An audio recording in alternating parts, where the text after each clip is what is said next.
दोस्तों, अगर आपको ऐसा लगता हो ना कि महीना में 1 लाख से ज़्यादा सैलरी कमाना है, तो कौन सा ऐसा वो देश है जहां पर हम जाकर के मिनिमम 1 लाख रुपया इनकम कर सकते हैं एज ए फ्रेशर, या फिर कहें कम पढ़ा लिखा, जो कि 8वीं पास हो, 10वीं फेल हो, ठीक है, या फिर 10वीं पास भी हो गए हैं तो ग्रेजुएट ना हुए हों।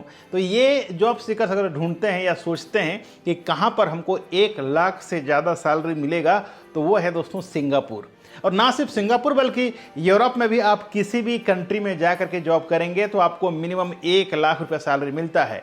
लेकिन आज मैं अगर बात करूं सिंगापुर का, तो सिंगापुर में इसलिए टॉपिक लेके आया क्योंकि अगर आप यूरोप जाना चाहेंगे तो यूरोप में दोस्तों visa with in a certain time मिलना बहुत मुश्किल है। लेकिन हाँ, सिंगापुर की बात करें तो सिंगापुर का वीज़ा आपको 1 महीना से 45 दिन के अंदर मिल सकता है, चाहे वो कोई भी वीज़ा हो। कौन कौन सा वीज़ा मिलता है सिंगापुर में, आज मैं आपको डिटेल्स में बताऊंगा।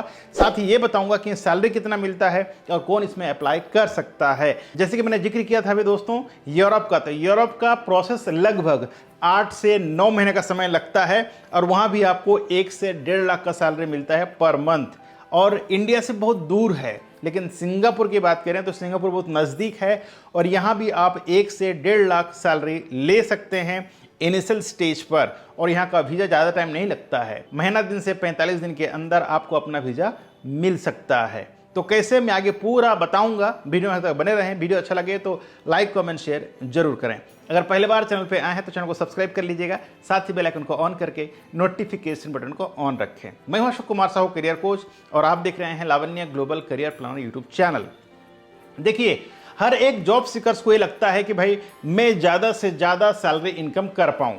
आपको भी लगता होगा, जाहिर सी बात है। लेकिन अगर ये सपना रख करके इंडिया में काम करेंगे दोस्तों, तो इंडिया में इतना ज़्यादा सैलरी कहीं नहीं मिलता है। ठीक है, यहाँ पर लगभग स्टार्टिंग होता है 12,000, 10,000, 13,000, 14,000, 15,000। इससे ज़्यादा तो सैलरी मैंने कहीं नहीं देखा है। जो इनिशियल स्टेज पे काम करना चाहते हैं, जो इमीडिएटली ग्रेजुएशन कंप्लीट करके जाना चाहते हैं, या जो 10th पास होते हैं, 10th फेल होते हैं, इन लोगों को इतना सैलरी कहाँ मिलता है। लेकिन वही काम अगर आप जा करके सिंगापुर में करते हैं तो सिंगापुर में आपको लगभग 1 से 1.5 लाख का सैलरी मिलता है। दोस्तों, वैसे तो सिंगापुर में बहुत सारा डिफरेंट वीज़ास होते हैं, जिनको इमीडिएटली वर्क परमिट नहीं मिल रहा है तो उनको क्या करना चाहिए, स्टडी वीज़ा में जाना चाहिए। दोस्तों, स्टडी वीज़ा में जाकर के आप अच्छा खासा इनकम कर सकते हैं। 1 साल का कोर्स होता है जिसमें 6 महीना आपको कॉलेज में रहना है और 6 महीना आपको इंडस्ट्री में ट्रेनिंग करना होता है। ट्रेनिंग के दौरान अच्छा खासा स्टाइपेंड मिल जाता है, ठीक है, वो भी 80,000 से 1 लाख तक मिलता है। और आपका जो भी खर्चा पढ़ाई में कर रहे हो, सारे खर्चा आप 1 साल के अंदर वापस ले सकते हैं। और इनफैक्ट आप जितना 1 साल में इंडिया में कमा सकते हैं उतना पैसा लेके इंडिया में आ सकते हैं वापस। ठीक है, तो ये बेनिफिट है दोस्तों अगर सिंगापुर में आप डिप्लोमा कोर्स करते हैं, चाहे कोई भी डिप्लोमा हो। अगर आप में से कोई डिप्लोमा करना चाहता है तो नीचे कमेंट बॉक्स में या फिर आप मुझे डायरेक्टली व्हाट्सअप कर सकते हैं, नंबर है, ये नंबर पे व्हाट्सअप करें, मैं आपको डिटेल्स भेजूंगा कैसे आप सिंगापुर में जाकर के डिप्लोमा कर सकते हैं। हम बात कर रहे थे वर्क परमिट का, तो वहाँ पर डिफरेंट कैटेगरी का वर्क परमिट होते हैं, जैसे एस पास है, वर्क परमिट है, ई पास है, टीईपी वीजा है। तो हर एक डिफरेंट वीजा का डिफरेंट चार्जेस होते हैं, साथ ही डिफरेंट वीजा का डिफरेंट इनकम होता है। मैं ज़्यादातर आपको सजेस्ट करूंगा जाने के लिए एस पास में, क्योंकि एस पास का जो वीज़ा होता है 2 साल का होता है और इसका जो मिनिमम सैलरी है दोस्तों वो है लगभग $2200 से लेकर 2700 सिंगापुर डॉलर होता है। यूएस डॉलर की बात मैं नहीं कर रहा हूँ। आप अगर कैलकुलेशन करते हैं तो आपको कैलकुलेशन करना है सिंगापुर डॉलर में, ना कि यूएस डॉलर में। ठीक है, तो यहाँ पर 2200 सिंगापुर डॉलर से लेकर के 2700 सिंगापुर डॉलर पर मंथ होता है दोस्तों, ये ध्यान रखिएगा। अगर आप जाते हैं वर्क परमिट में तो वर्क परमिट में लगभग आपको मिल जाता है $1400 से लेके $2000 तक। ठीक है, और वर्क परमिट आपको इजीली मिल जाता है, उसका रेट भी बहुत कम है। टीईपी वीज़ा 3 से 4 महीने का होता है।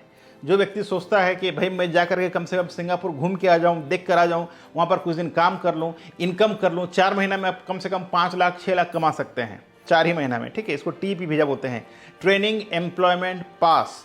तो अगर जो ग्रेजुएट है या जो इंटरव्यू किया हुआ हो और जाकर के आपको वहाँ पर काम करना है, ट्रेनिंग लेकर के आना है, तो टीईपी इज़ द बेस्ट ऑप्शन। बात करें ई पास का, तो ई पास जो होता है दोस्तों वो हाईली स्किल्ड लोगों के लिए होता है, जैसे डॉक्टर है, इंजीनियर्स हैं, इन लोगों के लिए है। तो अगर आप एक डॉक्टर हैं या इंजीनियर है तो आपको ई पास में ही जाना चाहिए अगर आप जाने का सिंगापुर सोचते हैं। इसके अलावा बात करें खर्चा कितना होता है जाने के लिए, तो खर्चा लगभग 1.5 से 2 लाख, 4 से 5 लाख, 7 लाख तक भी खर्चा हो सकता है। ये डिपेंड करेगा डिफरेंट वीज़ा कैटेगरी के हिसाब से।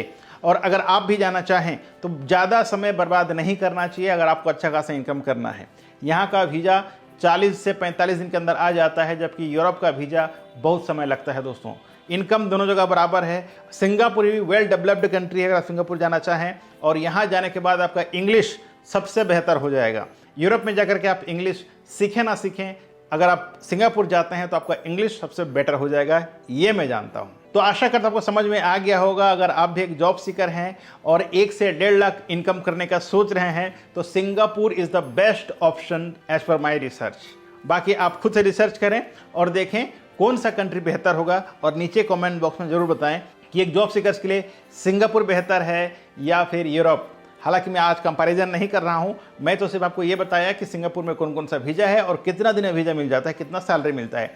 डॉक्यूमेंट्स की बात करें तो यहाँ पर डॉक्यूमेंट्स की भी कोई ज़्यादा दिक्कत नहीं है, ठीक है। आपका CV हो जाता है, आपका एजुकेशन सर्टिफिकेट, एक्सपीरियंस सर्टिफिकेट, एक फुल साइज फोटोग्राफ, एक पासपोर्ट साइज फोटोग्राफ और आपका पासपोर्ट, इतना ही डॉक्यूमेंट अगर हो जाता है तो आप सिंगापुर में जॉब अप्लाई कर सकते हैं। जैसे ही जॉब अप्लाई करेंगे दोस्तों, सबसे पहले इंटरव्यू होता है, और यहाँ का इंटरव्यू उतना ज़्यादा हार्ड नहीं होता है। आपको बेसिक पूछा जाता है, जैसे ही आप थोड़ा बहुत इंग्लिश बोल लेते हैं, अगर आपने आंसर दे दिया तो आपका सिलेक्शन हो जाता है। सिलेक्शन होने के बाद आपको मिल जाता है ऑफर लेटर, और फिर जब वर्क परमिट अप्लाई होता है तो इसका वर्क परमिट 18 से 20 दिन के अंदर अप्रूवल आ जाता है। जैसे एक बार आपका वर्क परमिट अप्रूवल आ जाए, फिर आप अपना सारे डॉक्यूमेंट्स लेकर के तैयारी कर सकते हैं अपना फ्लाइंग का। जैसे आप एयरपोर्ट पहुंच जाते हैं, फिर आपका कंपनी से कोई आएगा, आपको पिकअप कर लेता है एयरपोर्ट से, क्योंकि यहाँ पर एयरपोर्ट में बहुत धांधली होता है। आपको कोई भी उठा के लेके जा सकता है कि चलो आप मैं आपको एकोमोडेशन दिला दूंगा, लेकिन हाँ, सिंगापुर में मैक्सिमम कंपनी आपको एकोमोडेशन देती है। जो आपको एकोमोडेशन नहीं देता है वो आपका एकोमोडेशन का खर्चा उठाता है दोस्तों, ठीक है। रहना खाना कंपनी ज़्यादातर ले लेता है। मैं बात कर रहा हूँ होटल इंडस्ट्री का है, दूसरा जॉब की बात नहीं कर रहा हूँ। दूसरा जॉब में भी एकोमोडेशन तो मिल जाता है, फूडिंग नहीं मिलता है। कुछ कंपनी फूडिंग देता है तो एकोमोडेशन नहीं देता है, ठीक है। तो जब भी आप इंटरव्यूज़ देते हैं, इंटरव्यू के दौरान ही आपको क्लैरिफाई कर लेना है कि आपको क्या क्या फैसिलिटीज़ कंपनी मुहैया करा रही है, फिर आपको डिसीजन लेना चाहिए। ऐसा ना हो कि आपने कुछ पूछा ही नहीं है, वहाँ जाने के बाद अगर आप पता चले कि आपको ये ना फूड है ना एकोमोडेशन है, फिर आप रोना चालू कर देंगे, फिर आप मुझे ब्लेम करेंगे कि आपने बोला था फूड एकोमोडेशन देते हैं। तो भाई इंटरव्यू देने के तुरंत बाद इंटरव्यूअर से पूछ लीजिएगा कि क्या क्या फैसिलिटीज़ आपको मुहैया करा रही हैं, ठीक है। सो आज के लिए बस इतना ही। Thank you so much for watching. मिलते हैं इसी तरह का एक और नए वीडियो में नए टॉपिक के साथ। तब तक के लिए आप रखें अपना ख्याल और मुझे दे इजाज़त। Thank you so much. जय हिंद, जय भारत।